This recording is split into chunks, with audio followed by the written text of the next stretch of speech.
자, 제가 잠깐 자리를 비운 사이 일주일 새 정말 또 많은 일이 있었더라고요.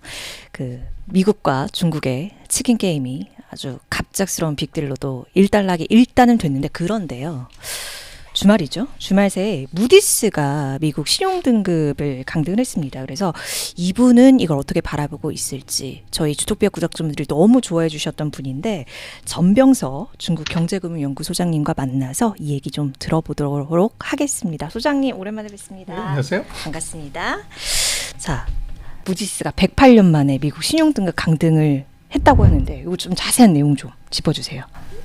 그래서 미국은 항상 1등 해야 된다 이렇게 생각을 하는데, 미국도 돈 많이 쓰면 등급 내려간다 정도로 볼 수 있고, 그래서 트럼프 대통령이 굉장히 의욕적으로 추진했던 많은 정책에 무디스가 찬물 한 컵 부은 정도? 차가워라, 그런 정도가 아닐까 싶습니다. 그래서 신용등급이 떨어진다는 것은 이제 국채 발행에 금리를 올린다는 얘기고, 이제 국가 신용등급이 떨어지면 기업들도 이제 기차를 할 때 이자를 더 많이 내는. 근데 지금 미국 같은 경우는 정부 예산에서 이전에는 비용이 국방비보다 더 커서 한 12% 이렇게 되는데, 네. 지금 금리가 만약에 더 올라간다고 하면 가뜩이나 이제 재정적자 때문에 고민하는 트럼프 입장에서는 굉장히 고통스러운 상황이 될 것 같아요.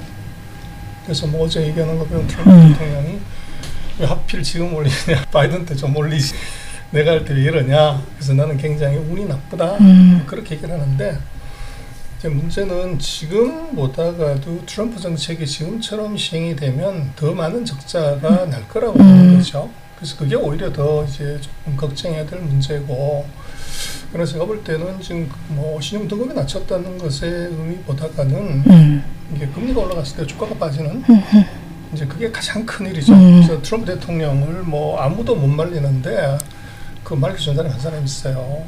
바로 이자율이거든요. 금리 올라가게 되면 트럼프도 이제 손들 수밖에 없는 그런 아주 나쁜 상황이 절묘한 타이밍에 벌어진 것 같아요. 아주 나쁜 상황이 절묘한 타이밍에 벌어졌다. 트럼프의 제동을 걸 수 있는 게 이자율 요거 부분이라고 말씀 주셨는데, 요거 우리 한번 보면서 좀 얘기를 또 해볼까요, 소장님? 네, 그렇습니다. 미국의 평균 이자율입니다. 1년, 10년, 30년. 그래서 국제 평균 이자율이 1.6에서 3.3. 그래서 3년 만에 거의 2배가 올라갔어요. 네. 그리고 이게 이제 여기서 그치면 좋겠는데, 이게 더 위로 올라갈 가능성이 있는 거죠. 되면은 지금 3.3에서도 예산의 한 12%를 쓴다고, 만약에 이게 5%나 6%가 하면 어떻게 되냐? 그러면 이제 전 세계 최강이라고 하는 미국의 국방 예산을 그걸 통째로 줄여야 될 만큼, 예를 들면 그럴 정도의 이제 자금이 이자도 나가버리는 거죠. 그래서 이 부분이 결국은 미란 보고서나 이런 것들도 다른 나라들의 도움을 좀 받아서 이제 이런 어려움을 해소하겠다고 하는 것이 트럼프 정책의 아주 근간을 이루는 겁니다. 그래서 문제는 이게 금리는 트럼프 대통령 입으로 결정하는 것이 아니고 시장이 결정하는 것이기 때문에, 이제 시장을 이제 달래지 않고서 대통령의 입으로 이걸 해결할 수 있냐, 그건 불가능해요. 그래서 트럼프 정책의 이제 그 수정 또는 이제 전략적 연기 이런 부분이 있을 수밖에 없을 것 같아요. 그러면 그 시장을 달랠 방법, 지금 트럼프 정책의 극적인 변화가 이루어질 가능성이 있어요? 그래서 이제 지금 당장 눈에 보이는 것은 그 관세죠. 네. 그래서 관세가 금리하고 어떤 관계냐고 그러면 쉽게 봤을 때 미국은 수입하는 나라고, 그래서 관세가 올라가면 이 수입 물가가 올라가게 되고, 수입 물가가 올라가게 되면 금리가 올라가는 그런 아주 나쁜 메커니즘이 있죠. 그래서 이 부분을 이제 단기적으로 중단을 시키거나 낮추려고 하면 낮추는 게 답이죠. 트럼프 대통령이 최근 집권하고 100일 동안에 아주 의욕적으로 전 세계를 상대로 관세 전쟁을 벌인 것, 이거를 이제 지연시키거나 연기하거나 또는 대폭 낮춘다는 액션, 이런 것이 나올 수밖에 없는 그런 상황인 것 같아요. 그래서 트럼프 대통령의 고집을 꺾은 것은 굉장히 아이러니하지만 유럽이나 중국이 아니라 이제 미국의 신용평가 기관이었다, 그렇게 볼 수 있습니다. 그러면 그 급진적인 어떠한 변화, 어쨌든 이 관세 부분이 아무래도 지금 많은 무게를 갖고 있는 만큼 이것에 대한 부분을 우리가 따져볼 수밖에 없을 것 같은데, 약간 그러한 조짐을 13일 좀 비춰볼 수 있는 게 있지 않았나 싶어요. 그렇습니다. 이미 뭐 상징적이지만 아까 방금 하신 것처럼 뭐 이건 치킨 게임이었거든요. 근데 치킨 게임을 요거를 전술적 휴전으로 바꾼 것이 13일이었던 것 같아요. 그래서 뭐 30%, 80%, 120%, 네. 뭐 240% 그렇게 4단계로 이제 정말로 에스컬레이터 타고 올라가는 것보다 더 빠른 속도로 올렸던 관세를 이게 갑자기 10%로 낮춘다. 90일 동안. 뭐 그런 것은 정말로 이제 파격이라고 볼 수가 있죠. 근데 갑자기 그렇게 한다는 것은 뭔가 이유가 있어야 될 거고, 근데 그 이유가 뭐냐?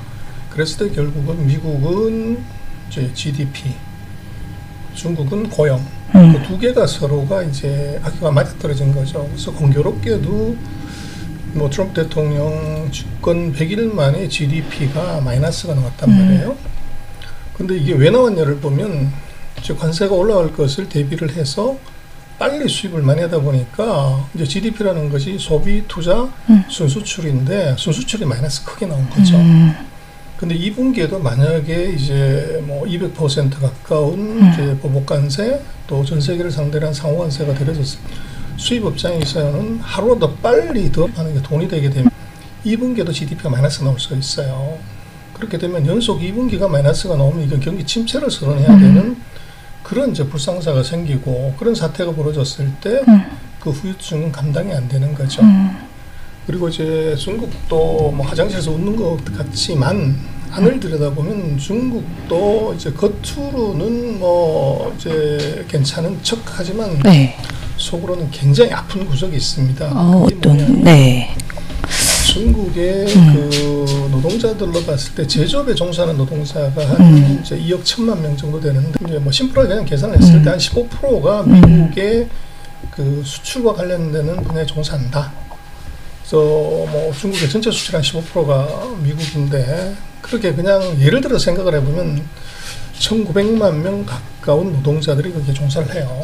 그런데 만약에 중국의 대미 수출 관세가 뭐 100%든 200%든 50%씩 맞는 순간에 이게 대량 실업자가 나오죠.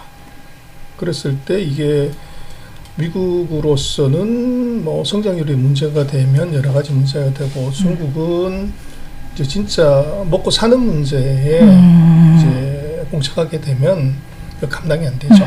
그래서 둘 다가 어떻게 보면 명분하고 실리에 고민해서 지금은 서로가 실리를 찾는 쪽으로 13일날 합의를 했다. 그렇게 볼 수 있을 것 같아요. 네. 일단 전반전은 그렇게 된 것 같고 모르겠습니다. 이게 이제 후반전에 접어든 건지 그냥 중반에 이제 진행을 하고 있는 건지 잘 모르겠는데 근데 지금 분위기 봤을 때는 후반전이 그러면 그 정도로 막 격하지는 않을 것 같다라는 생각도 어떻게 보세요? 그래서 이제 트럼프 대통령의 그 스타일을 봐야 되는데요. 트럼프 대통령은 이건 변칙 복사예요. 그래서 이게 전반, 후반, 종반이 없다는 거죠. 그리고 이제 항상 하는 뭐 그걸로 보면 과도한 언어 폭력, 정말로 누가 들어도 그렇게 해서 상대를 겁을 주고 난 다음번에 협상장으로 끌어내고 근데 협상장에서도 이제 뭐 이번에 뭐 75개 나라를 협상장으로 끌어내잖아요. 근데 그걸 90일 만에 협상을 할 수 있냐 불가능해요. 트럼프의 전형적인 거래 기술은 그 중에서 제일 약한 놈 또는 만만한 한 놈을 이제 반 죽여 놓는 거죠.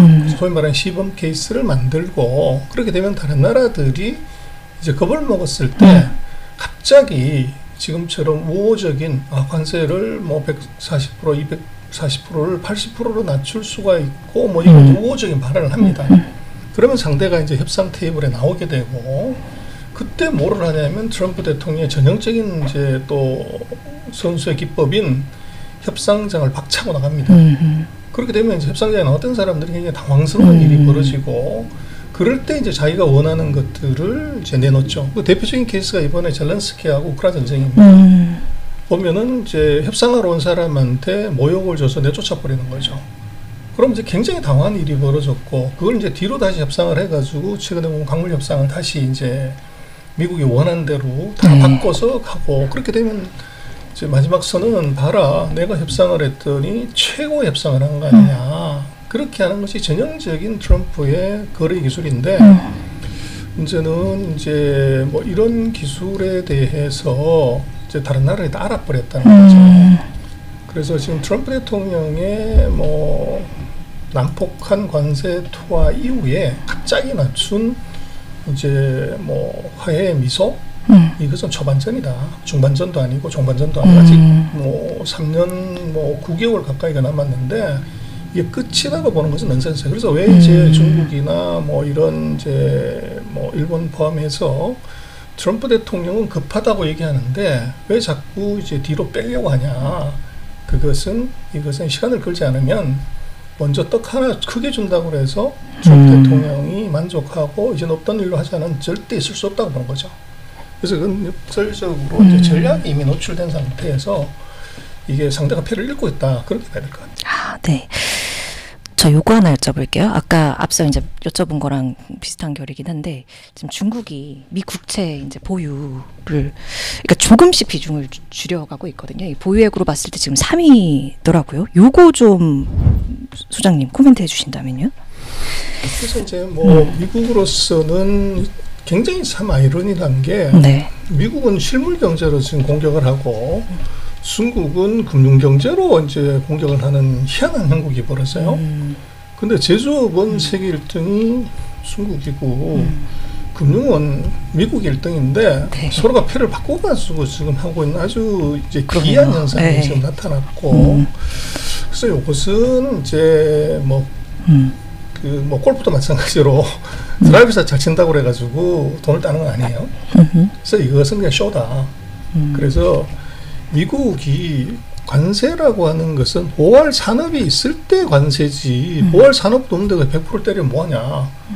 그래서 이것은 이제 또 다른 것을 원하는 뭐 어떤 간접적인 표현이라고 볼 수 있고 중국 마찬가지로 이게 아무리 금융을 뭐 통해서 뭘 한다고 하더라도 팔비 지하실에 있는 프린터로 무진장 돈을 찍을 수 있는 나라한테서 국채 몇 푼 판다고 그래가지고 그게 무슨 뭐 악재가 되거나 미국을 자초시키고 이럴 수 있는 거냐? 그럴 수는 없죠. 근데 그것은 이제 서로가 시그널을 보내는 거라고 보여서요.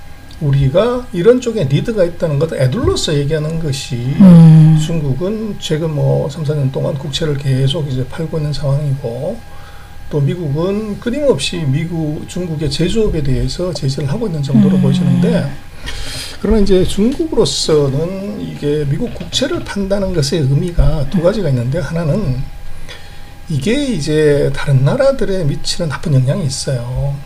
그래서 중국마저도 이게 돈을 굴릴 데가 없는 중국마저도 미국을 판다고 하는 것에 뭔가 이게 이제 문제가 있다고 하는 이제 이미지를 심어줄 수가 있고 두 번째는 그걸 팔므로 인해서 미국이 재정적자를 충당할 수 있는 국채 금리를 올릴 수 있는 그런 이제 계제가 돼요. 근데 그러면 화끈하게 7,600억을 다 팔아버리면 뭐 폭등할 거 아니냐 금리가 이제 그게 사실은 답인데 그렇게 안 하고 조금씩 판다는 것은 이건 패로서의 의미가 있는 것이지 그걸 확 판다고 그래가지고 미국의 월스트리트가 무너지고 미국 재정이 뭐 파탄나냐 이건 전혀 아니라는 거죠. 그래서 이제 중국으로서는 굉장히 영악한 이제 머리 싸움. 그래서 우리가 카드가 있어라는 것을 이것을 이제 주기적으로 보여주는 그런 의미가 이제 뭐 100억 불씩 이번에도 189억 불 팔았는데 이제 그런 정도라고 볼 수 있고. 그래서 이것이 뭐 많은 이제 뭐 시장에서나 유튜브 같은 데서는 뭐 미국의 국제 시장을 붕괴시킬 수 있고 뭐 어쩌고 얘기를 하지만 그건 엉터리입니다. 그럴 수가 구조적으로 없고 그러면 7,600억 불을 이제 팔려고 폼을 잡는 순간에 국채 가격이 대폭락해 버릴 건데 그런 걸 가지고 있는 그러면 중국은 손해를 안 보냐? 똑같이 손해를 보게 되는 거죠. 가격이 폭락하면 팔 수가 없는 문제이기 때문에. 그래서 지금 국채 문제에 대해서는 서로가 의사 표시를 하는 도구, 뭐 여러 개의 패 중에서 하나의 패라고 봐야지. 이것이 중국이 미국을 뭐 협박을 크게 하거나 미국의 목줄을 정말로 조을 수 있는 도구다 이렇게 보는 것은 과해요. 금융 질서의 재편 이런 거 다 엉터리다. 그건 말이 안 되는 얘기입니다. 알겠습니다. 선생님 제가 사실 오늘 모시기 전에 막 이것저것 여쭤본다고 미리 질문지 좀 드렸었어요. 근데 지금 아예 그거 깨고 말씀을 나눠보고 있는데 선생님 사실 계속 방송 여러 군데 이제 출연하시면서 이런저런 말씀을 나누시거든요. 근데 못했다 아니면 이 얘기는 꼭 하고 싶다 이런 거 있으세요, 소장님? 뭐 제가 아니면 드렸던 뭐 반도체 얘기도 괜찮고 다 좋습니다. 그러니까 제가 질문 드리는 게 좀 무의미할 것 같아서. 아닙니다. 뭐 질문 재밌는 거 많이 해주셨는데. 아 그래요? 그럼 반도체 얘기 좀 해볼까요? 네. 우리 반도체 얘기하면 그 제가 제일 궁금했던 게 화웨이에서 어센드 얘기 계속 하잖아요. 그 실상이 어때요? 왜냐면 우리 소장님께서 또 반도체 애널리스트 엄청 오래 하셨기 때문에 그거 어떻게 제가 바라봐야 되는지 우리 소장님한테 듣고 싶었어요. 과장. 그렇습니다. 그래서 지금 이제 어센드가 910D를 만들어서 엔비디아의 칩이 더 이상 필요 없어질 수도 있다. 그래서 중국이 멀쩡하다 그러는데 그건 엉터리입니다. 그래서 지금 910D가 지금 엔비디아의 이제 뭐 이미 약간 올드한 모델인 H100에 7, 80%의 성능이 나와요. 근데 가격은 뭐 그거 반토막도 안 되니까 이제 쓸 수 있는데 왜 이게 이제 의미가 있냐 그러면 지금 뭐 세상을 놀라게 했고 이제 중국을 다르게 보게 만든 이게 바로 딥시크예요. 근데 딥시크는 그보다 훨씬 더 성능이 낮은 이제 H20을 가지고서 오픈 AI의 뒤통수를 칠 정도의 이제 알고리즘을 개발했다는 거죠. 근데 그 정도의 알고리즘을 만약에 H20이 아니라 H100의 80% 성능이 되는데도 하면은 그럼 이 성능이 얼마나 좋아질 거냐. 그게 무섭다는 거죠.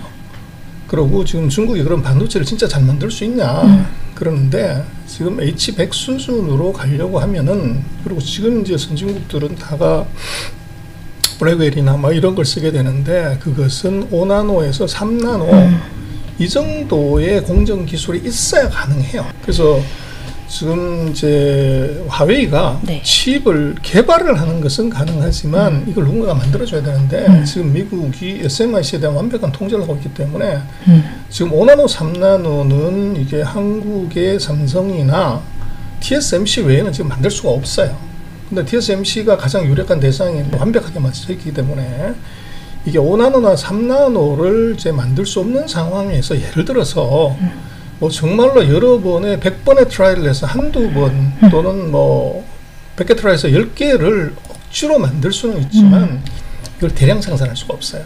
그래서 그 부분에서 지금 한계가 있는 것이고 그 대신 이제 중국 같은 경우는 지금 미중과 전쟁 관계에 있기 때문에 우리가 죽지 않았다. 그리고 우리가 할 수 있어라고 하는 제가 볼 때는 어센드 D가 H100을 추월했고 뭐 전혀 문제 없어야 하는 것은 어떻게 보면 중국의 정신 승리 또는 중국 내부적인 이제 내부용이라고 사실은 봐야 되고 그걸 가지고서 지금 블랙웨어를 이길 수가 있냐 이건 전혀 아니에요. 중국의 반도체를 이제 무섭게 봐야 되는 것은 지금 이게 어떤 수준까지 왔다고 하는 것이 아니라 중국이 앞으로 4년 뒤에 8년 뒤에 어디까지 갈 거냐 하는 게 이게 중요해요. 그래서 지금 굉장히 이제 나쁜 상황은 과거에는 중국 우리가 파운드리를 해서 GPU 고성능 칩을 만든다 이거 생각도 한 적이 없어요. 그리고 이제 그런 칩을 만들려고 하면 전공정에서 핵심적으로 필요한 노광 장비가 있어야 되는데 전 세계에서 ASML의 EUV 장비를 노광 장비를 국산화하겠다고 나라는 중국밖에 없어요. 미국도 그런 생각 안 하고 한국도 안 하고 일본도 안 하는데 근데 중국이 그걸 하게 만들어 버린 거죠. 그래서 그 이유는 지도 끝까지 멀면 고양이한테 덤벼들잖아요. 그래서 이게 미국이 중국을 이제 세게 이게 제재를 했더니 생긴 겁니다. 근데 문제는 이 고양이가 얼마나 큰 고양이냐면 전 세계 인구의 5분의 1, 뭐 전 세계 GDP 랭킹 등 이게 미국 다음으로 큰 이제 쥐라는 거죠.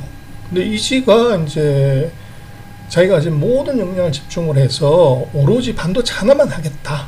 그래서 중국말로 이제 지고티즈 그러니까 거국 체제라고 하는데 국가의 모든 역량을 총동원해서 반도체 국산을 하겠다고 돌아왔던 거기 때문에 이게 무섭다는 거예요. 그래서 이미 중국은 뭐 LCD 세계 1등 중국이잖아요. 배터리 세계 1등 중국이거든요. 자동차 세계 1등이 전기자동차 세계 1등이 중국인데 이것들 모든 것이 보면 국가가 집중적으로 지원해서 짧으면 5년, 길면 이제 10년 내에 세계 1등으로 올라온 대표적인 분야예요. 그래서 이제 반도체도 그렇게 하겠다는 거죠. 그래서 제가 볼 때는 지금 뭐 그 칩을 엔비디아 비슷한 걸 만들었다 하더라도 이것은 엔비디아의 최고성능 칩하고는 3세대, 뭐 4세대 갭이 있어요. 네. 반도체 공정으로. 네. 그래서 그것이 뭐 중국이 반도체에서 따라왔다 이렇다고 하는 것은 과장이 심한 거고, 그러나 그 과장에 이제 현재 가치로 할인을 해보면 얘들이 4년 뒤에 8년 뒤에 그걸 국산할 가능성은 대단히 높다는 거예요. 그래서 이제 그게 진짜로 무서운 거고, 거기에 플러스해서 공화면 통한다고 하드웨어와 소프트웨어가 서로 합쳐져야 AI가 되는데, 개발이 되는데, 네. 하드웨어가 약하니까 소프트웨어를 정말로 목숨 걸고 개발해서 알고리즘의 성능이 이게 2배, 3배, 4배를 만들었다는 거죠. 그래서 이제 이거 알고리즘은 사람의 머리로 하는 거기 때문에 반도체 팹이 필요 없어요. 근데 여기에 완전히 목숨 걸고 들어왔기 때문에 거기 아주 중요한 전략이 오픈 AI라는 게, 이름만 오픈이지 오픈한 게 없어요. 근데 딥시크니 뭐 이런 것들은 이걸 오픈 소스로 풀어가지고 전 세계가 다 개발을 하게끔 만들어 버린 거죠. 예. 그래서 오픈 AI 그 연구 인력이 139명밖에 없는데, 딥시크가 1월 20일 날 나오고 나서 바로 카피 모델이 3,200개인가 등장을 했어요. 그 얘기는 3,200명의 연구원을 그대로 이제 모았다고 할 수도 있죠. 왜냐하면 오픈소스니까 그걸 퍼가면은 어떤 사이트가 퍼갔는지를 알 수가 있고, 그 사이트를 추격을 하게 되면 지금 뭘 만들고 있는지 다 알고 있는 거죠. 예, 예. 그럼 그걸 또 역으로 벤치마크해서 딥시크는 더 업그레이드된 버전을 만들고, 이제 그런 문제가 있기 때문에 제가 볼 때는 하드웨어 자체의 성능 비교보다는 이 하고 있는 전략, 그리고 이제 알고리즘이나 소프트웨어 측면에서의 중국의 발전이 어느 정도 되는지, 그게 정말 관심인 것 같아요. 소장님 오늘 아침에 저한테 요거 보내주셨잖아요. 어제 보셨나 봐요. 대선 후보 네. TV 토론에. 뭐 어떤 부분 좀 재밌으셨어요? 좀 우리가 볼만한 것들? 제가 이제 조금 주목해서 봤던 네. 것은 이제 그 통상 네. 정책입니다. 통상 전략 부분. 거기에서 이제 그 지금 있는 여당과 야당의 최근 4년간의 전략이 굉장히 대비가 됐었어요. 네. 근데 지금 뭐 선거 판서로 보면 야당의 가능성이 상당히 높아진 상황에서는 이제 어떤 변화가 있냐를 보게 되면 그것이 이제 미중의 전략 경쟁과도 관계가 있지만 우리 대선과도 이제 영향을 지어서 본다 보면 제가 볼 때 2가지 현상이 나타날 것 같은데, 하나는 네? 그 아시안 업그레이드. 그래서 아시아 지역이 굉장히 중요한 이제 생산기지, 소비기지로 등장한다. 지금 트럼프 정부가 이게 관세 전쟁을 하면서 캐나다, 멕시코 다 막았고 중국 막았고 베트남까지 막았기 때문에, 그렇다고 하더라도 월마트에서 파는 그런 물건들의 60-70%를 누군가는 만들어줘야 되는데 그 대안은 아세안밖에 없다. 그렇게 되면 이제 아세안 시장이 새로운 마켓으로 등장하기 때문에 우리 통상 전략도 거기에 어떻게 대응하려는 것이 중요한 점이 하나 있고, 두 번째는 이제 중국과의 관계입니다. 그래서 지금 네. 4년 동안 우리는 한미 경중은 끝났고 이제 탈중국이 답이다, 그렇게 이제 왔지만, 제가 볼 때는 트럼프 정부의 그 정책 변화가 그 리턴 투 차이나, 이제 다시 중국으로 들어가야 되는 상황으로 벌어진 것 같아요. 그 이유는 뭐냐 그러면, 대미 수출이 앞으로 제가 볼 때는 중국은 현재로서 뭐 관세율이 얼마가 낮아지든지 간에 앞으로 네. 장기적인 전략은 관세를 0으로 대미 수출을 0으로 가져가려고 할 것 같아요. 그래서 결국은 이게 미중의 전략 경쟁의 끝은 제로하고 프리로 간다. 그래서 중국 입장에서는 US 트레이드 프리 제로, 무역을 완전히 0으로까지 가져가고 단절한다는 거죠. 그다음 US 테크놀로지를 전혀 쓰지 않는 US 테크 프리, US 트레이드 프리, US 테크 프리로 이제 구조로 갈 수밖에 없는데, 그러면 미국이라는 세계 최대의 시장을 포기하는 그것에 뭔가가 대체 시장이 있어야 돼요. 그게 뭐냐면 내수 확대입니다. 그래서 중국이 이제는 아마 이번 트럼프 관세 정책을 계기로 해서 아마도 중국은 이제는 내수에 올인한다. 지금 이제 중국으로 보면은 외부 충격을 완화시킬 수 있는 방법은 미국으로 가는 그 많은 물량을 다른 아세안이나 유럽으로 갖다 뿌리는 순간에 이것은 덤핑 문제가 생겨요. 유럽과 아시아하고 또 전쟁을 해야 되는 문제가 생기고, 그 문제를 근본적으로 해결할 수 있는 것은 내수를 키우면 되는데, 중국은 이제 민간 소비가 전 세계 주요 국가 중 가장 낮은 39%입니다. 뭐 OECD 평균 국가를 쳐도 그게 57% 가까이 돼요. 그래서 지금 중국은 지금 미중과 이런 갈등을 근본적으로 해소하기 위해서는 선진국, 뭐 OECD 국가들의 평균 정도 수준으로 민간 소비를 올려야 되는데 네. 그럼 지금보다도 최하 18%를 GDP에서 더 올려야 돼요. 근데 뭐 GDP 성장률 뭐 3%, 5% 그러는데 그러면 그 사이즈가 무지막지하게 커집니다. 그래서 금년부터 중국은 아마도 내수 확대 올인 전략을 가져간다고 하면 우리로서는 굉장히 묘한 변화가 생기는 것이 미국은 지금 이제 메이드 인 USA를 하겠다고 얘기를 해요. 그리고 중국은 이제는 이제 소비 대국으로 경제를 끌고 가겠다는 얘기를 하게 되면 우리가 최근 30년 동안 가져왔던 중국의 중간재 수출하고 미국의 소비재 수출했던 이 패러다임이 통째로 바뀌게 됩니다. 중국의 소비재를 팔고 미국의 중간재를 팔아야 되는 이런 현상이 나타나게 돼요. 그러면 이거를 이제 우리로서는 어떻게 되냐? 지금까지 우리가 중국의 중간재에서는 이제 우리 경쟁력이 떨어져가지고 뭐 이제 못 판다, 뭐 철수한다는 얘기 있었지만 지금 중국의 소비는 이것은 인당 소득이 13,000달러예요. 33,000달러까지 우리가 왔을 때 우리가 먹고 입고 썼고 즐겼던 그 많은 부분들이 앞으로 5년에서 10년 사이에 그 수요가 무지막지하게 커지고 빠른 속도로 커지게 됐습니다. 그럼 우리가 지금 우리 바로 옆집에 지금 내수 시장을 국가가 목숨 걸고 키우고 이것이 우리가 지나온 산업의 30년 또는 20년 경험을 그대로 팔 수 있는 시장을 두고서 저것은 이제 탈중국해야 되고 들어가면 안 되라고 할 것이냐, 아니면 이 기회를 이제 절묘하게 잡아서 제2의 테이크오프를 할 거냐, 그러면 그 후자인 것 같아요. 그럼 지금 우리로서는 제조 공장은 중국에서 빼는 것이 40년 했다면 이제는 컨슈머, 소비 품목들의 경우들은 이제 중국으로 다시 들어가는 리턴 투 차이나, 다시 중국으로 회귀하는 아마 4년에 앞으로 될 가능성이 대단히 높아 보여요. 근데 우리로서는 이제 그런 패러다임을 바꾸는 것이 어렵긴 한데 첫 번째 이제 관건은 사람이 왔다 갔다 하면 돼요.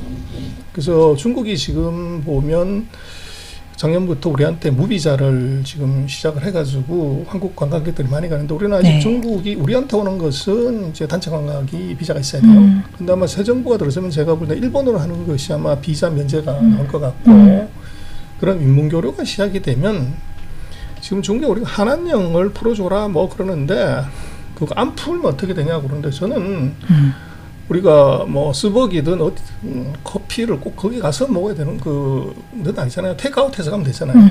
한류를 테이크아웃 해가게 만들면 이건 대박이 날 수가 있어요. 근데 관광객이 지금 한 400만 명 오는데 한 800만 명이나 1000만 명 중국 관광이 한국에 온다? 그러면 그 관광 패키지에다가 한류 관광을 반드시 집어넣어라. 그럼 어떻게 될까요? 그럼 우리 한류가 우리는 여기서도 돈을 벌고 여기서 이 감동받은 이제 사람들이 네. 중국 가석을 다시 확산시킬 가능성이 높아져요. 그리고 우리가 지금 한류 예를 자세히 보면 지금 뭐 기성세대도 5말 6초, 6말 7초들이 MZ를 보면은 야, 쟤들 참 큰일이다. 어떡하냐. 공부도 안 하고 매일 얘기만 하고 그러는데 MZ 세대들은 지금 4말 5초, 5말 6초, 7말 8초들이 하지 못한 역사를 쓰고 있잖아요.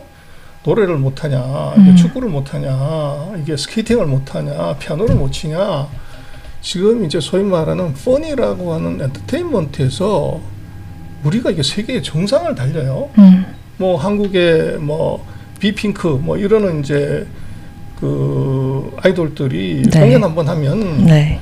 공이 3개 달릴 정도의 어기 있는 이제 돈을 벌어들여요. 네. 그럼 이게 정말로 한국에서 자동차를 도대체 몇 대를 팔아야 그 돈을 벌 수 있는데 그걸 공연 하나로 벌 수 있다는 것이 한국의 지금 컨텐츠의 경쟁력이 지금 무지 커져 있어요. 그래서 그렇게 놓고 보면 중국에 대해서 우리가 이제는 소비 중국 이걸 보게 되면 우리가 지금과 같은 남미 경쟁 끝났고 탈중국 해야 된다는 이제 사고나 논리나 정책으로서는 그걸 절대 누릴 수가 없어요. 그래서 저는 이번 대선 토론에서 대선 주자들이 이제 무슨 얘기를 하냐를 자세히 본 이유는 바로 그거고 거기에서 이제 3명의 유력한 대선 주자 중에서 한 사람은 중국과 이제는 균형을 갖춰야 된다.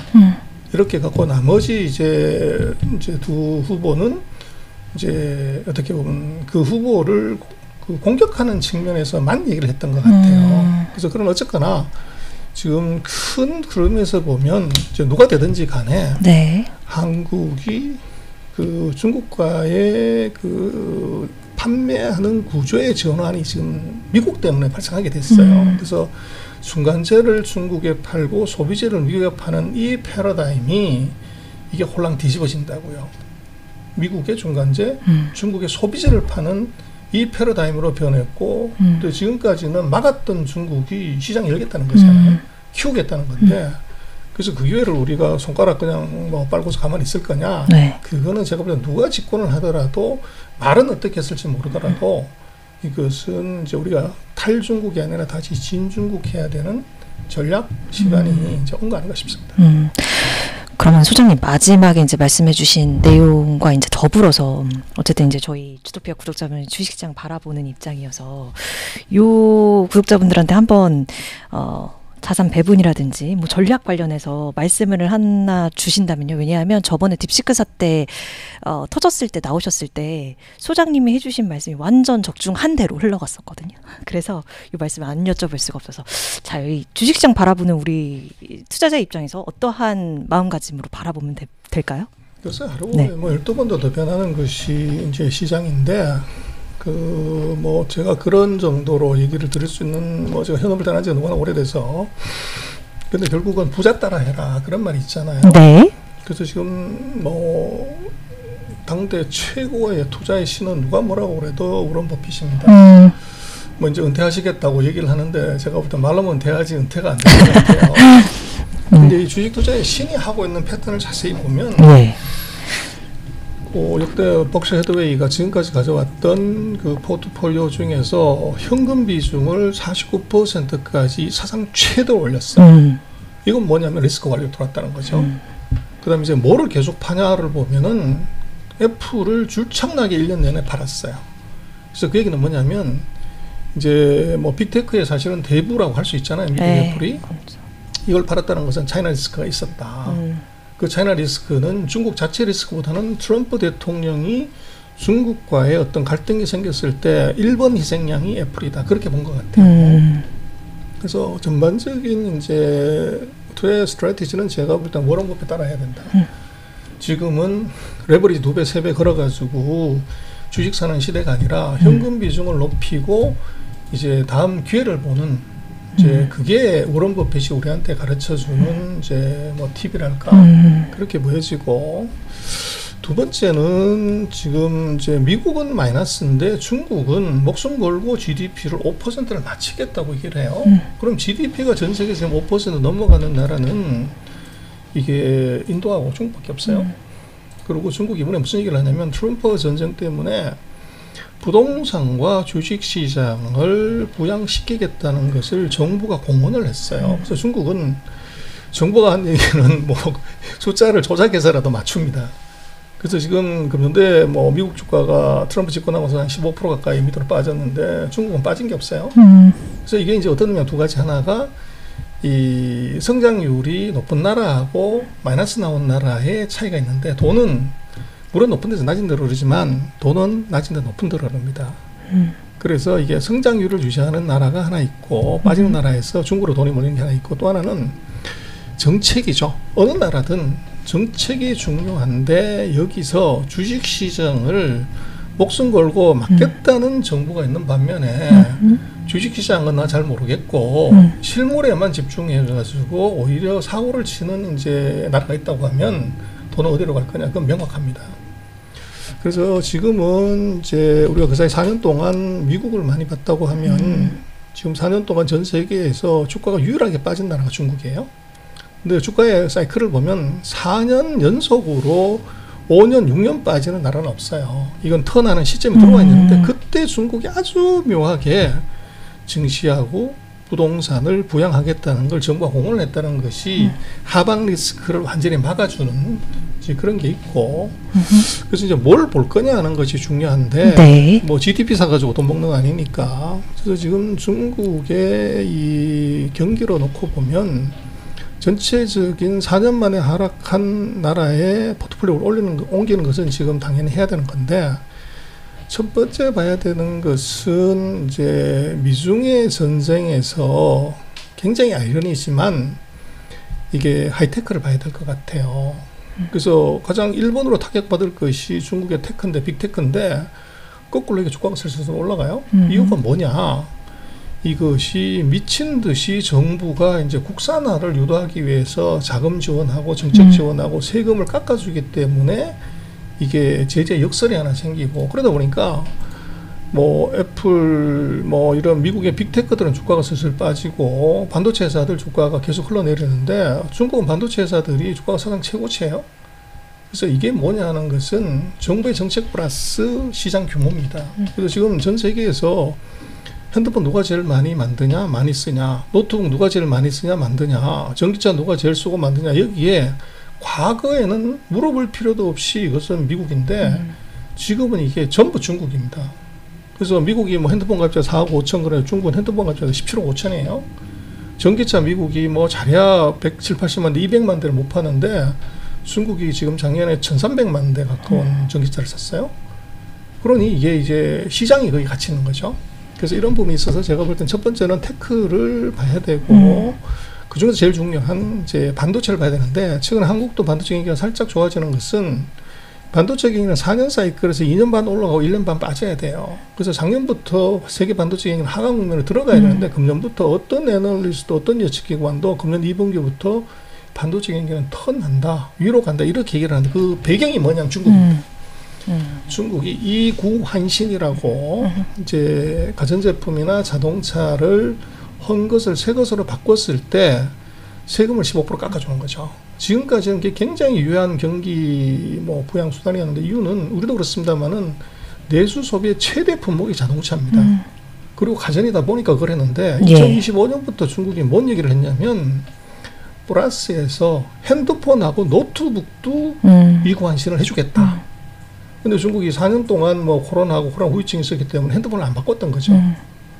근데 지금 4년 전 핸드폰하고 지금 핸드폰의 메모리 용량은 기본적으로 3배, 4배가 더 늘어나 있어요. 똑같이 바꾸더라도.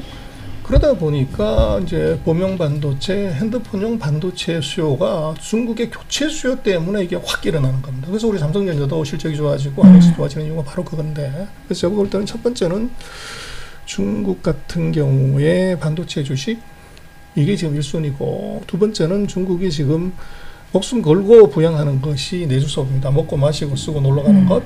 이제 이게 두 번째 그 포트폴리오에 포함이 될 것 같고 세 번째는 금융이에요. 그래서 이게 무슨 말이냐면 우리도 과거에 한국 증시의 강세장에서는 항상 이 건설 부동산 금융 뭐 이게 항상 들어와요.